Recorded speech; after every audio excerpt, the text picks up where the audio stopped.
ጤና ይስጥልኝ። ነባሩ በወረዳ ሲሰጥ የነበረው የቀበሌ መታወቂያ ቀርቷል።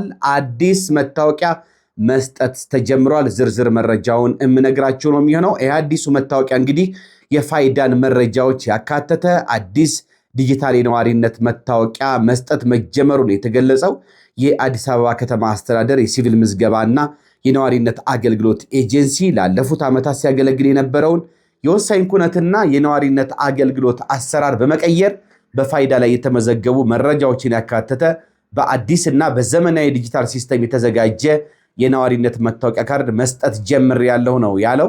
የኤጀንሲው ምክትል ዋና ዳይሬክተር የኩነትና ነዋሪዎች አገልግሎት ዘርፍ ኃላፊ እንደተናገሩት አዲሱ የተቀናጀ የሲቪል ምዝገባና የነዋሪነት አገልግሎት ስርዓት ፈጣን አገልግሎት ለመስጠት የሚያስችልና ከብልሹ አሰራር የጸዳ መሆኑን ነው የተናገሩት።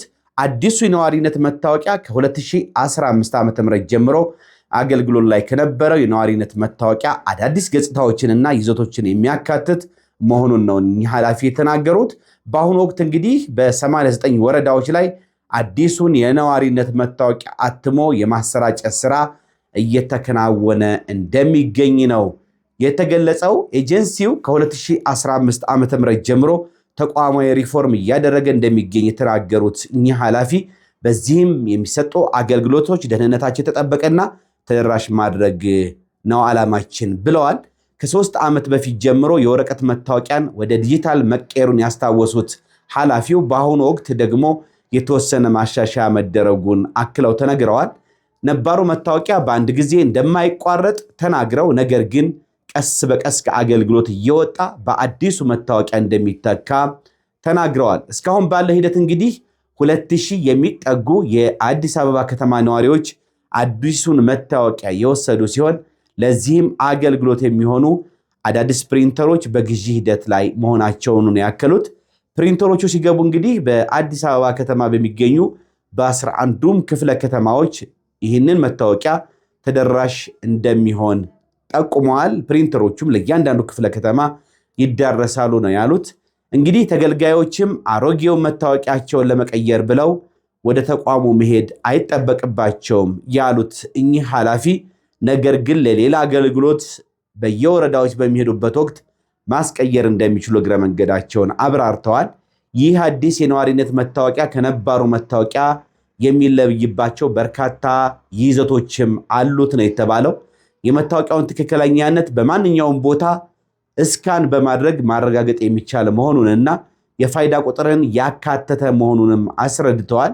ከዚህም በተጨማሪ እንግዲህ ሙሉ በሙሉ ወደ ስራ ሲገባ ይህ መታወቂያ የኦንላይን አገልግሎት አማራጭ ያለውና የራሱን የሞባይል መተግበሪያ አፕሊኬሽን በመጠቀም ትክክለኛነቱን ማረጋገጥ የሚቻል ሲሆን መታወቂያውን ከዚህ ከአፕሊኬሽን ወይም ከመተግበሪያው ላይ በማውረድ መጠቀም እንደሚቻል ነው ኃላፊው የተናገሩት። አንድ ሰው እንግዲህ የአዲስ አበባ ነዋሪ ከሆነ ተጨማሪ የፋይዳ መታወቂያ መያዝ አይጠበቅበትም ያሉት እኚህ ኃላፊ ምክንያቱም አዲሱ መታወቂያ የፋይዳ ቁጥርን ያካተተ በመሆኑ ነው ብለዋል። ሲስተሙ እንግዲህ የአገልግሎት ማነቆ የነበሩ ችግሮችን ሙሉ በሙሉ የሚቀርፍ መሆኑን ተናግረው አዲሱ የሲቪል ምዝገባና የነዋሪነት ዲጂታል ስርዓት በኢትዮጵያ አርቲፊሻል ኢንተለጀንስ ኢንስቲትዩት የበለጸገ ሲሆን ከኢሚግሬሽን፣ ከጤና፣ ከፍርድ ቤትና መሰል ተቋማት ጋር በቅንጅት የሚሰራ መሆኑን ነው የተናገሩት። የአዲስ አበባ ከተማ አስተዳደር ከንቲባ ወይዘሮ አዳነች አቤቤ ከወራት በፊት በይፋ ባስጀመሩበት ወቅት ሲስተሙ በአይነቱ ለአገሪቱ የመጀመሪያውና የተቀናጀ የወሳኝ ኩነት ምዝገባ ስርዓትን ያካተተ መሆኑን መግለጻቸው ይታወሳል። ከንቲባው በወቅቱ እንግዲህ ባደረጉት ንግግር ሲስተሙ በከተማዋ የጤና ተቋማትና ፍርድ ቤቶች ላይ ስርዓት በመዘርጋት ኩነትን በየዕለቱ በመመዝገብ መረጃን የተሟላ የሚያደርግና ግልጽነትን በማረጋገጥ ማጭበርበርን የሚያስቀር መሆኑን መናገራቸው የሚታወስ ነው። አሁን ላይ ሲስተሙ እንግዲህ በወረዳዎች ደረጃ ተግባራዊ መሆኑን ነው እንግዲህ እየተነገረ ያለው። በሌላ በኩል እንግዲህ የቤት ሰራተኞችን መብት ያስጠብቃል የተባለ ረቂቅ ደንብ ትኩረት ተሰጥቶት እንዲጸድቅ ጥሪ ቀርቧል። በቤት ሰራተኞች በኩል ማለት ነው።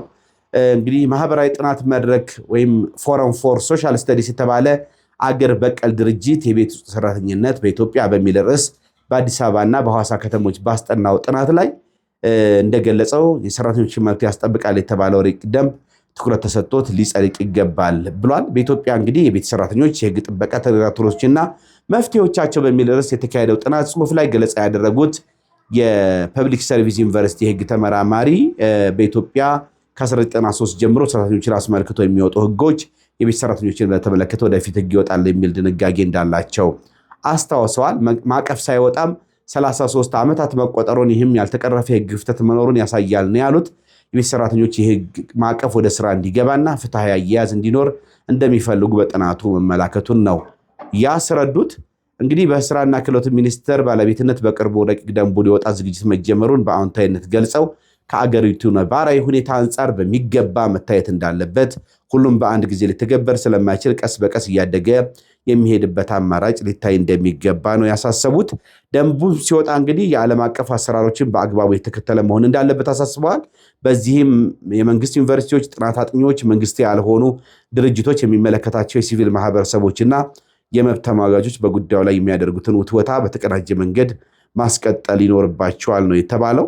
ደንቡ መውጣቱ በራሱ ትልቅ አንድምታ እንደሚኖር የገለጹት ተመራማሪው በሂደት ከኢኮኖሚ ከስነ ልቦናና ከባህል አኳያ ቀስ በቀስ መሻሻል እንደሚችልም አስረድተዋል። ድህነትና የቤተሰብ የኢኮኖሚ ሁኔታ ዝቅተኛ መሆን ብድር ለመክፈል ያለ ዕድሜ ጋብቻና እርግዝና ለመከላከል ሲሉ ሴቶች ወደዚህ ስራ እንደሚገቡ ተገልጿል። እነዚህ ሰራተኞች በአማካይ 11 ሰዓት እንዲሁም ከፍተኛው ደግሞ ለ18 ሰዓታት ያህል እንደሚሰሩ በጥናቱ ተመላክቷል። በመሆኑም የሰራተኞች መብት እንዲጠበቅ የሚያደርገው የህግ ማዕቀፍ በተቻለ ፍጥነት ወደ ስራ ሊገባ ይገባል ነው ያሉት። የህግ መውጣቱ እንግዲህ ከሰራተኞች በተጨማሪ አሰሪዎች ግንኙነት ደህንነት እንዲጠበቅ የሚያደርግ እንደሚሆንም አክለዋል። የቤት ሰራተኞችን በተመለከተ እየተዘጋጀ የሚገኘው ደንብ በፍጥነት ወደ ስራ እንዲገባ የሚመለከታቸው አካላት በቅንጅት መስራት እንዳለባቸው ነው የመድረኩ ተሳታፊዎች እንግዲህ ያሳሰቡት።